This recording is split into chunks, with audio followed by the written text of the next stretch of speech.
This is a soldier pile retaining wall. As with all retaining walls, a soldier pile retaining wall's purpose is to hold back the soil and any cars, roads, buildings, or anything else that may be behind it.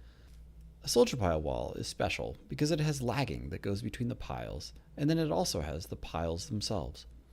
The lagging holds back the soil and relies on the piles to do the main work of holding the soil up. The lagging here is concrete, but it can be concrete, wood, or steel depending on what the wall was used for or the length of time that the wall will be in place. The piles are steel, but they too can be made from other materials if it makes sense. From the front, it is difficult to see how the wall works, but from the side you can see how the soil pushes out against the wall lagging. The wall lagging pushes against the piles.